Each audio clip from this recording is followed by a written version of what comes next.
What's up guys, it's Spicy Orange here, and today we're going to talk about how strong is Gaia from Baki. So let's get into it. Gaia is the leader of a soldier group from Hokkaido, and was an apparent student of Matobe. Gaia has a split personality. His usual personality is Nomura. Nomura is more so seen as a weakling on the team. However, when his adrenaline starts pumping, the Gaia personality will emerge. He first shows up in Grappler Baki, where he turns from Nomura to Gaia and encounters a 13-year-old Baki. Now before we get into this fight, let's go over some stuff.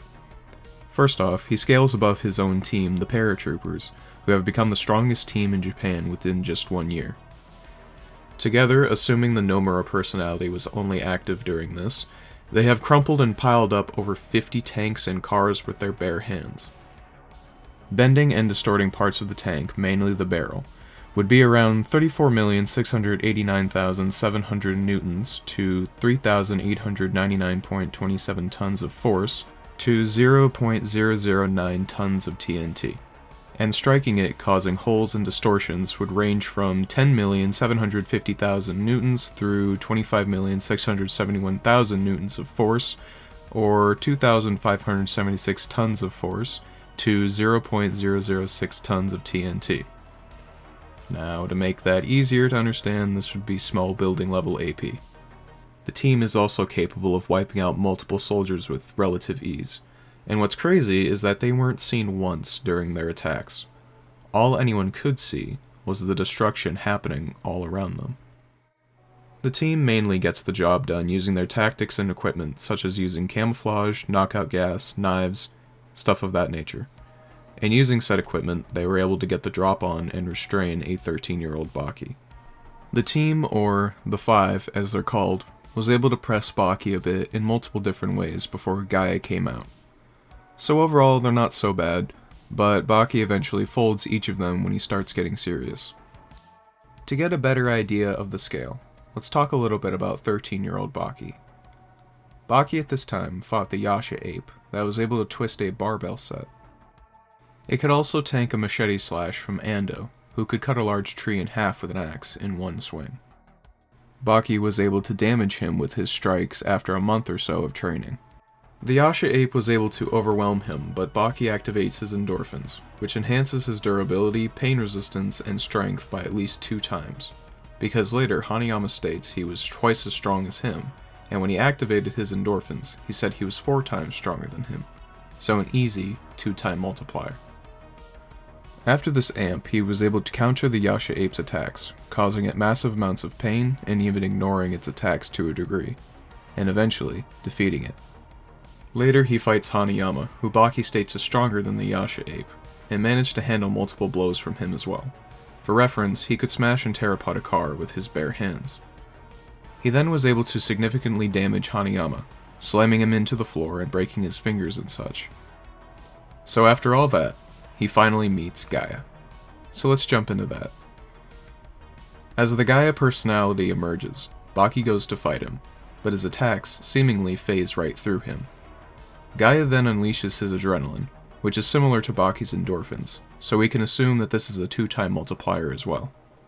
He then launches Baki across 10 meters of swamp water, one-handed, and then jumps over that same swamp water with a single jump. He then slams Baki onto the ground at top speeds, which he says was like falling out of a window on the 7th floor. He then does the same thing, except he slams Baki into water, which would be harder than concrete. Baki then activates his endorphins, but Gaia still was able to dodge his attacks quite easily. A quick reasoning for why Gaia can dodge Baki's attacks so easily is because he went through rumination. When he thought he was going to die, he pushed his senses to the absolute limit, so now he can anticipate any attack with ease, which is pretty much just foresight.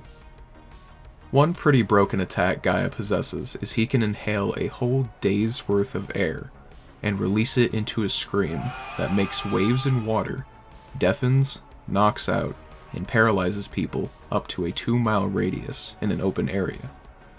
Now, in order to create a shockwave with sound, he would have to be exerting at least 194 decibels. Now, where Gaia really excels in fighting is his environmental combat. Pretty much anything he touches is a weapon to him. He's able to use a simple bamboo leaf as a knife to cut Baki. Something as simple as water in his hand is something he can use to launch like a bullet. He can also maneuver in trees with relative ease, and can use vines to snag and hang people with, which is what he did to Baki, which literally killed him. The next time we see Gaia, he shows up to fight Sikorsky, one of the antagonists of the most evil death row convict saga, who just got done fighting Jack Hanma. The first thing Gaia does is his famous scream, which shatters the lights overhead, which was about 184 feet above him. It's also where the 2-mile radius statement comes from. Gaia then launches multiple handfuls of sand, mixed in with teeth and nails from previous fighters, which get embedded in Sikorsky's skin. This was also compared to that of a shotgun blast. Then, using the sand, he creates a cloud and covers himself in the sand, making himself camouflaged. He then disappears out of sight and counts down from 10, to which he starts his attacks. And let me tell you, he beat his ass. He more so just mentally tortured Sikorsky into giving up, but he did cause quite a bit of damage to him. Now, Sikorsky is an interesting character. He was able to stagger Baki with his hits, and even went toe-to-toe with Jack, who at this point would be a little superior to a base Baki. He didn't really do much actual damage to Jack, but he was able to handle a decent amount of his attacks. He is also about transonic in speed, as he previously dodged a bullet shot by Gaia. So after this, we don't really see Gaia do anything real noteworthy in a while. Not until the Musashi arc, however, which is like 8 sagas later. Here we find out he was an apparent student of Matobe, who he loses to when they fight. He doesn't do much other than spitting out a sulfuric acid capsule, and apparently it's something Matobe taught him, who states if it hit someone in the face, it would take the fight right out of him. It's also interesting to note that Nomura, his other personality, did this as well when he encountered 13-year-old Baki. Later, he also tries to pull up on Musashi with a gun and a projectile knife that travels about 37 miles per hour, which doesn't work out very well. Gaia also possesses one technique which is a little, I'll say, over the top. So it's called the Dark Tunnel, right? Where when a target sits down on a couch, he cuts a hole through the couch, crawls up the target's and out the mouth, killing them. So, yeah. So overall, how strong is Gaia? I would say he has small building AP and durability, subsonic to possible supersonic speed, with vast knowledge and use of environmental combat and strategies.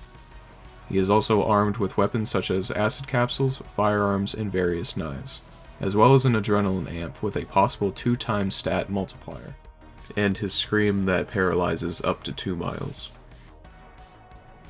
And that's gonna do it for today.